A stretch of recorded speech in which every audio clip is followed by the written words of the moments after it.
Hello అండి, ఈ వీడియోలో బోట్ నెక్ అయితే కట్ చేసి చూపిస్తాను. ముందుగా అయితే హ్యాండ్స్ తీసుకుందాము.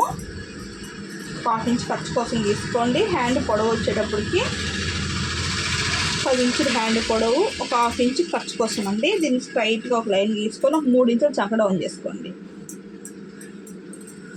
ఈ విధంగా హ్యాండ్ అయితే తీసేసుకోవాలి. ఎల్బో హ్యాండ్స్ అండి.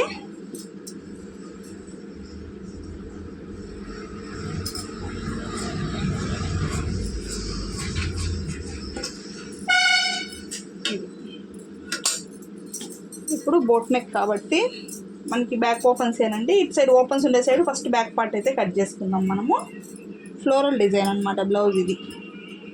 దీనికి క్లాసీగా ఉంటుంది అన్నట్టుగా బోట్ నెక్ అయితే పెట్టించేసుకుంటున్నారు. ఇప్పుడు మనము బోట్ నెక్ అయితే కట్ చేద్దాం. యాజ్ యూజువల్ మామూలుగానే ఇక్కడ ఒక 1/2 ఇంచ్ ఖర్చు కోసం అయితే గీసుకోండి. చెస్ట్ లూజ్ వచ్చేటప్పటికి 8 ఇంచులు, 8.5 చెస్ట్ లూజు, ఒక 2 ఇంచెస్ ఖర్చు కోసం ఈ విధంగా గీసేసుకోండి. తర్వాత బ్లౌజ్ యొక్క పొడవు అయితే చెక్ చేసుకుందాం. ఇక్కడ నుంచి ఇక్కడ వరకు వచ్చిందండి బ్లౌజ్ పొడవు.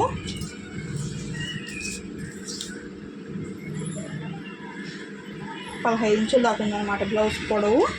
ఇక్కడైతే ఒక లైన్ అయితే కొట్టేసుకోండి. ఫ్రిన్స్ కట్ కాదండి బ్లౌజ్కి, మనం ఆ షేప్స్ వచ్చి బోట్ నెక్ వస్తుంది అనమాట. బాగుంటుంది. చెస్ట్ లూజ్ అయిపోయింది, హైట్ అయిపోయింది. దీని తర్వాత షోల్డర్ మెజర్మెంట్ తీసుకోవాలి. 15 ఉందన్నమాట. 7 ఇంచులు తీసుకుంటున్నానండి షోల్డరు. అదే చంక డౌన్ 7 ఇంచులు తీసుకుంటున్నాను. 7.5 కూడా తీసుకోవచ్చు. ఒక 1/2 ఇంచ్ తక్కువే పెడుతున్నాను, ఎందుకంటే అమ్మాయి సన్నగా ఉంటుంది అనమాట బాగా. అందువల్ల షోల్డర్ కన్నా ఒక 1/2 ఇంచ్ తక్కువే తీసుకుంటున్నాను నేను. ఇలాగ రౌండ్ చంక రౌండ్ అయిపోయింది. ఇక్కడ షోల్డర్ వచ్చేటప్పటికి 3 ఇంచులు పెడుతున్నాం. 3 ఫ్రంట్ వచ్చేటప్పటికి ఇక్కడ బ్యాక్ పార్ట్ కదండి, ఫస్ట్ మనం బ్యాక్ నెక్ కట్ చేసుకున్నాము. ఫస్ట్ డీప్ చూసేసుకొని పార్ట్ షేప్ నెక్ అయితే కట్ చేద్దాం. పార్ట్ షేప్ అడిగింది ఈ అమ్మాయి. ఇక్కడ నుంచి ఇక్కడ వరకు ఒక 4 ఇంచుల దగ్గర ఇక్కడ ఒక మార్క్ చేసుకోండి.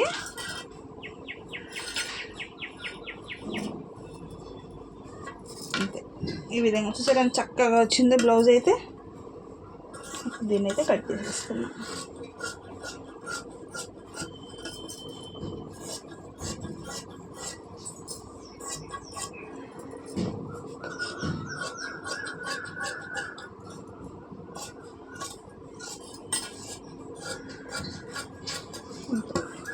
ఈ విధంగా అయితే పార్ట్ నెక్ అయితే కట్ చేసుకోవాలి. ఇప్పుడు దీన్ని బేస్ చేసుకొని మనం ఇప్పుడు ఫ్రంట్ పార్ట్ అయితే మనం కట్ చేయాల్సి వస్తుంది అనమాట.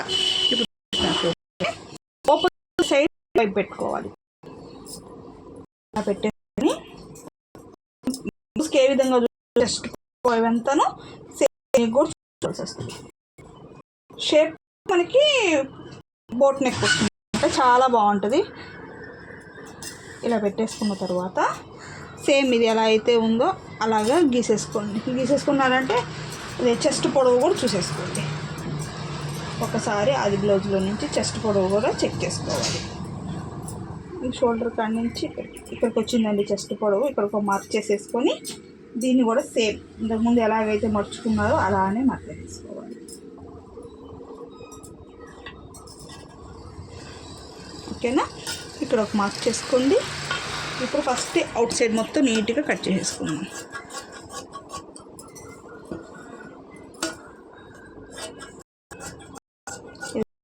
ఇలా చేసుకోవాలి. ఇలాగ కట్ చేసుకున్న తర్వాత ఈ బ్యాక్ పార్ట్ అయితే తీసేసేయండి. పక్కకి తీసేసారు కదా, ఇక్కడ షేప్ ఇద్దాం. ఫస్ట్ 2 ఇంచెస్ కాడ ఇలా పైకి మార్క్ చేసుకోండి. డాట్ పట్టడం కోసం సేమ్ ఇంతకుముందు ఎలానో 3 ఇంచులు 2 ఇంచులు సేమ్ ఫ్రంట్ ఇలా కట్ చేసుకున్న తర్వాత ఇప్పుడు బోట్ నెక్ అయితే కట్ చేయాలి. పైన నుంచి 3.5 ఇంచులకు ఒక మార్క్ చేసుకొని ఇటు షోల్డర్ కాడ నుంచి ఇక్కడికి బాక్స్ లాగా గీసుకోండి. గీసుకున్న దాన్ని ఇలాగా షేప్ ఇచ్చుకోవాలి. ఓకేనా? ఈ విధంగా బోట్ కనిపిస్తుంది కదా మీకు ఇక్కడ. ఓకే, ఈ విధంగా కట్ చేసుకోవాలి. బోట్ వచ్చేసింది. ఇక్కడ కూడా షేప్ ఇచ్చుకోవాలి. అంతే. ఇక్కడ కట్స్ పెట్టుకోండి. ఈ విధంగా ఇక్కడ కూడా డాట్. ఫ్రంట్లో కూడా కొంచెం లోతు తీసుకోవాలండి. పైనుంచి 2.5 ఇంచుల కిందకి ఇలాగా తీసుకోవాలి. ఈ విధంగా కట్ చేసుకున్నాక ఇక్కడ డాట్ పెట్టుకోండి. ఇంతేనండి. చాలా ఇక్కడ దీనికి షేప్ బెల్ట్ మళ్ళీ వస్తుంది అనమాట, అది కూడా చూపిస్తాను. ఇది బోట్ నెక్. సేమ్ 3.5 3 మామూలుగా మనం ఎలా తీసుకుంటామో అలానే 3.5 3 అంతే. ఈ కొలతలో షేప్ బెల్ట్ అనేది తీసుకున్నామంటే మనకి పర్ఫెక్ట్గా వచ్చేస్తుంది. చూసారు కదా 5 నిమిషాలలో బోట్ నెక్ అనేది ఏ విధంగా కట్ చేశాను అనేది. నచ్చితే లైక్ చేయడం మనకు అసలు మర్చిపోవద్దు ఫ్రెండ్స్.